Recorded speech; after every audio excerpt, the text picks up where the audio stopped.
Assalamualaikum warahmatullahi wabarakatuh. Selamat siang adik-adik.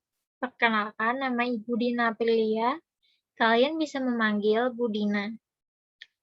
Pada hari ini, materi yang akan kita bahas adalah jarak antar titik, titik ke garis, dan titik ke bidang dalam ruang. Tujuan pembelajaran pada hari ini adalah yang pertama, dengan diberikan video pembelajaran mengenai konsep jarak antar titik dalam ruang, kalian mampu menjelaskan konsep jarak antar titik dalam ruang dengan baik. Lalu yang kedua, dengan diberikan video pembelajaran mengenai konsep jarak titik ke garis, kalian mampu menjelaskan konsep jarak titik ke garis dalam ruang dengan baik. Lalu yang ketiga, dengan diberikan video pembelajaran terkait konsep jarak titik ke bidang dalam ruang, kalian mampu menjelaskan konsep jarak titik ke bidang dalam ruang dengan baik.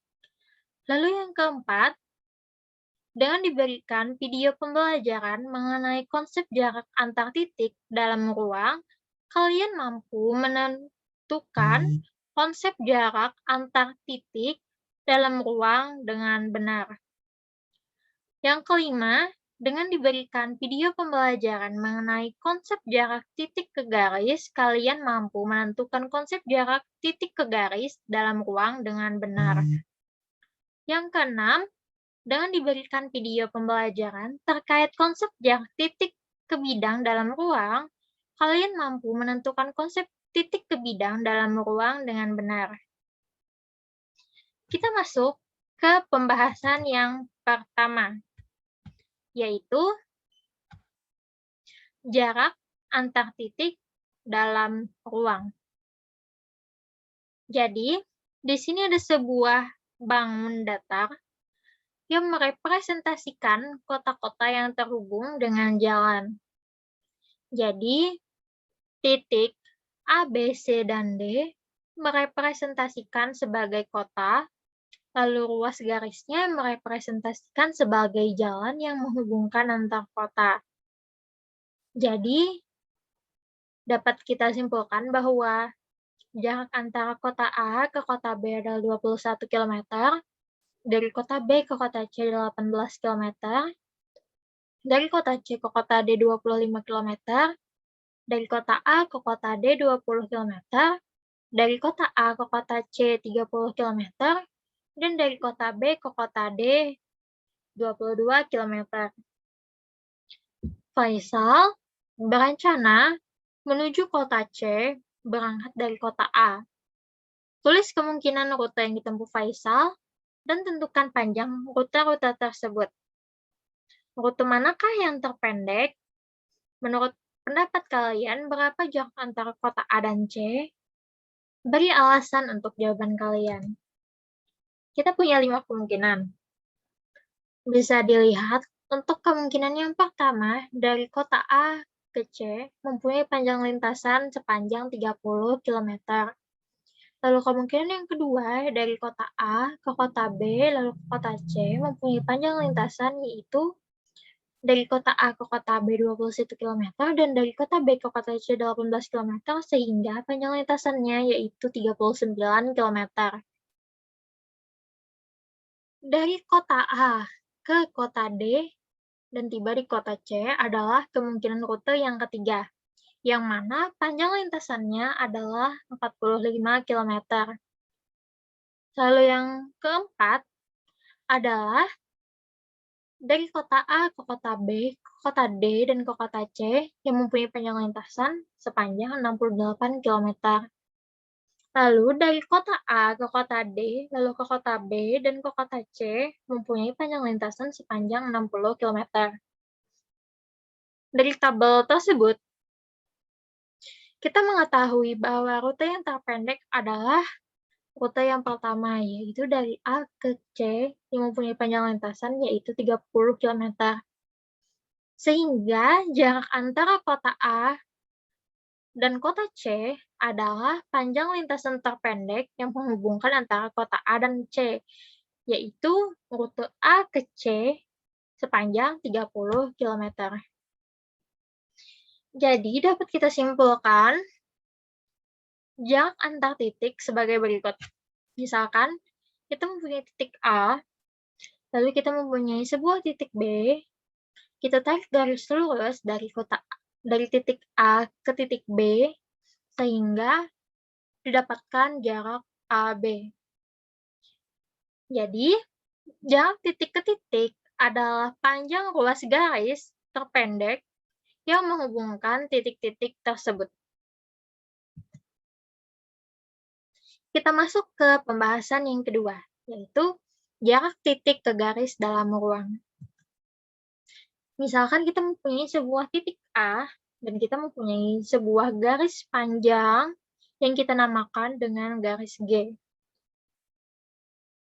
Garis A, mohon maaf, titik A ke garis G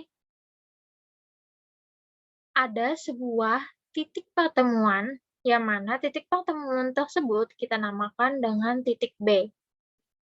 Jadi bisa kita simpulkan sebagai berikut. Misal, A adalah titik dan G adalah garis.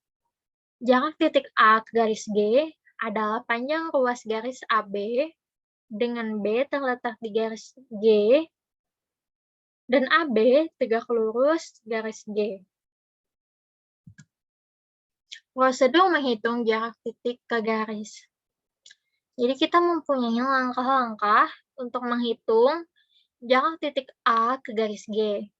Yang pertama, kita hubungkan titik A ke titik C dan A ke titik D.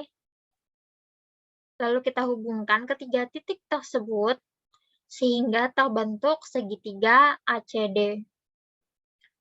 Lalu yang kedua, hitung jarak antar dua titik, yaitu AC, AD, dan CD untuk menetapkan jenis segitiga yang dibentuk oleh titik A, C, dan D. Lalu yang ketiga, hitung tinggi segitiga ACD, yaitu panjang garis AB yang merupakan jarak titik A ke garis G. Dari langkah-langkah tersebut, ada 3 jenis segitiga ACD yang mungkin akan terbentuk. Yang pertama yaitu segitiga ACD sama kaki. Sama kaki yang dimaksud adalah garis AC dan garis AD itu sama besarnya. Sehingga BC sama dengan BD sama dengan setengah CD. Yang mana dengan teorema Pythagoras kita memperoleh AB kuadrat sama dengan AD kuadrat dikurang buka kurung setengah CD tutup kurung kuadrat. Atau AB kuadrat sama dengan AD kuadrat dikurang BD kuadrat atau AB kuadrat sama dengan AD kuadrat dikurang BC kuadrat. Yang kedua adalah segitiga ACD siku-siku di A. Kita di sini menggunakan rumus luas segitiga ACD. Luas segitiga ACD sama dengan setengah dikali CD dikali AB atau luas segitiga ACD sama dengan setengah dikali AC dikali AD. Lalu dari dua luas tadi kita substitusi sehingga diperoleh setengah dikali CD dikali AB sama dengan setengah dikali AC dikali AD. Lalu didapat CD dikali AB sama dengan AC dikali AD. Lalu AB sama dengan AC dikali AD per CD. Yang ketiga yaitu segitiga ACD sembarang.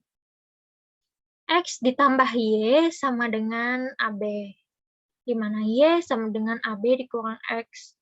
Sehingga rumus yang dipakai AB kuadrat sama dengan AD kuadrat dikurang Y kuadrat atau AB kuadrat sama dengan AC kuadrat dikurang X kuadrat. Yang ketiga adalah jarak titik ke bidang dalam ruang. Kita mempunyai sebuah titik yang dinamakan dengan titik P, lalu mempunyai sebuah bidang yang kita namakan dengan bidang alfa. Lalu dari titik P kita hubungkan ke bidang alfa, sehingga titik pertemuannya dinamakan dengan titik Q.